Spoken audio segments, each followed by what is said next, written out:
بسم الله الرحمن الرحيم نحمده الله العظيم وبه نستعين أما بعد فأعوذ بالله من الشيطان الرجيم بسم الله الرحمن الرحيم اقرأ باسم ربك الذي خلق الإنسان من علق اقرأ وربك الأكرم الذي علم بالقلم علم الإنسان ما لم يعلم.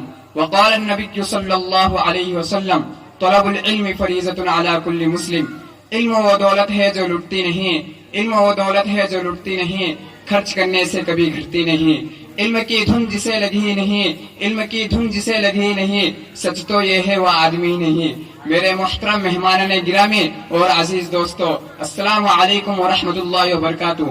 آج جس موضوع پر مجھے آپ حضرات کے سامنے اظہار محفل ضمیر کرنے کا حکم دیا گیا وہ ہے علم. علم ایک ایسا موضوع ہے جس پر اگر بولنا شروع کیا جائے تو انتہا ممکن نہیں، اور اگر لکھنے کا آغاز کیا جائے تو شاید کتابوں کی جلدیں بھر جائے.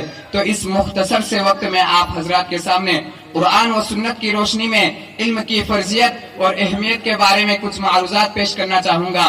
میرے عزیز دوستو، علم کے معنی جاننے اور آگاہی کے ہے. اللہ تعالیٰ کے اپنے بندوں پر بے حد احسانات ہے، جن میں سے ایک احسان علم ہے جو اس نے اپنے بندوں کو عطا کیا. رسول اللہ صلی اللہ علیہ وسلم کا ارشاد ہے طلب العلم فریضۃ علی کل مسلم، یعنی علم کا حاصل کرنا ہر مسلمان چاہے مرد ہو یا عورت سب پر فرض ہے. علم ہی وہ تفریق ہے جو اللہ تعالیٰ نے انسان اور جانوروں کے درمیان پیدا فرمائی. انسان زمین پر اللہ تعالیٰ کا خلیفہ اور نائب ہے. اسے علم ہی کے وجہ سے باقی مخلوقات پر فضیلت حاصل ہے. علم ہی وہ دولت ہے جس کی وجہ سے فرشتوں کو حضرت آدم علیہ السلام کو سجدہ کرنے کا حکم دیا گیا. تو ان باتوں سے واضح ہو جاتا ہے کہ علم ہی انسان کے لیے عظمت کی بنیاد اور مینار نور ہے. نبی کریم صلی اللہ علیہ وسلم نے اپنے بارے میں ارشاد فرمایا انما بعثت معلما، بے شک میں معلم بنا کر بھیجا گیا ہوں. اور آپ صلی اللہ علیہ وسلم صبح و شام یہ دعا مانگا کرتے تھے اللہم انی اسألک علما نافعا، یعنی اے اللہ تعالیٰ میں تجھ سے نفع دینے والے علم کا سوال کرتا ہوں. سامعین گرامی، آج ہم نے سمجھ لیا کہ اگر ہم کو دینی علم حاصل کرنا ہے تو اصلی علم کو چھوڑنا پڑے گا، اور اگر اصلی تعلیم حاصل کرنا ہے تو دینی علم سکھائی نہیں جا سکتا.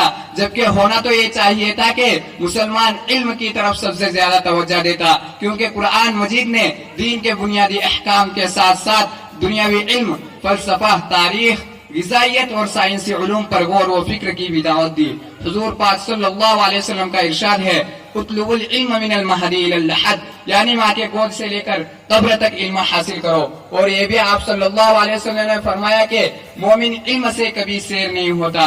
حضرت علی کرم اللہ وجہہ سے کسی نے پوچھا مال افضل ہے یا علم؟ حضرت علی رضی اللہ عنہ نے فرمایا علم انسان کو ذی شرف بنا دیتا ہے اور مال انسان کو ذلیل کر دیتا ہے. علم انسان کو سخی بنا دیتا ہے اور مال انسان کو بخیل بنا دیتا ہے. علم دوسروں کو دینے سے اضافہ ہوتا ہے اور مال دوسروں کو دینے سے کم ہوتا ہے.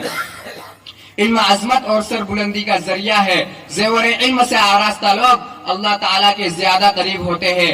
اللہ تعالیٰ کے نزدیک عالم اور جاہل برابر نہیں ہو سکتا. قرآن پاک کا اعلان ہے قل هل يستوي الذين يعلمون والذين لا يعلمون، یعنی کیا وہ لوگ جو علم والے ہیں اور وہ لوگ جو علم والے نہیں برابر ہو سکتے ہیں؟ اور جو لوگ نور ایمان سے منور ہو کر علم سے کام لیتے ہیں ان کے لیے ارشاد فرمایا یرفع اللہ الذین آمنوا منکم والذین اوتوا العلم درجات، یعنی اللہ تعالیٰ ان لوگوں کے درجات کو بلند فرمائے گا جو تم میں سے ایمان لائے اور جنہیں علم دیا گیا. اسلام اپنے ماننے والے کو یہ درس دیتا ہے کہ علم کی تلاش میں نکلو اور حکمت کی موتی جہاں سے ملے انہیں حاصل کرو. سامعین گرامی، علم کا معنی آتا ہے جاننے کے. چنانچہ علماء اور فقہاء کا اس بات پر اتفاق ہے کہ ہر بالغ مسلمان مرد اور عورت پر اتنا علم حاصل کرنا ضروری ہے جس کے ذریعے سے وہ حلال اور حرام، پاکی اور ناپاکی میں تمیز اور فرق کر سکے. حضور پاک صلی اللہ علیہ وسلم کا ارشاد ہے طلب العلم فریضۃ علی کل مسلم، یعنی علم کا حاصل کرنا ہر مسلمان چاہے مرد ہو یا عورت سب پر فرض ہے. علم ہی وہ چیز ہے جس کے ذریعے انسان اور حیوان میں تمیز کی جاتی ہے. علم ہی وہ نعمت ہے جس کی بدولت حضرت آدم علیہ السلام مسجود ملائکہ بنتے ہیں. ہاں علم ہی وہ کیمیائے سعادت ہے جو مخلوق کو خالق سے اور عبد کو معبود سے قریب تر کرتا ہے.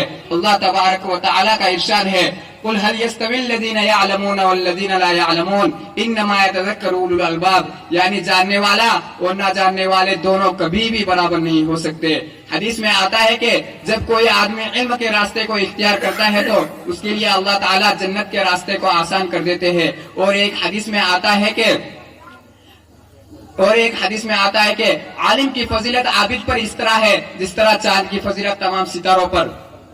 حضرت علی رضی اللہ عنہ کا فرمان ہے، رضینا قسمت الجبار فینا، رضینا قسمت الجبار فینا لنا علم وللجہال مال، یعنی ہم اللہ تعالیٰ کے بنائی ہوئی تقدیر پر راضی ہے، وہ ہے کہ ہمارے لیے تو علم مقرر کیا گیا اور جاہلوں کے لیے مال۔ شیخ سعدی رحمۃ اللہ علیہ کا ارشاد ہے، پگھلنا علم کی خاطر مثال شمع زیبا ہے، پگھلنا علم کی خاطر مثال شمع زیبا ہے، بغیر اس کے نہیں پہچان سکتے ہم خدا کیا ہے۔ جاؤ علم کے دامن کو مضبوطی سے تھام لو، کیونکہ علم تمہیں جنت میں پہنچائے گا۔ دعا ہے کہ اللہ تعالی ہمیں علم نافع عطا فرمائے اور دین متین کے عالی محنت کے لیے قبول فرمائے۔ آمین۔ وآخر دعوانا ان الحمد للہ رب العالمین۔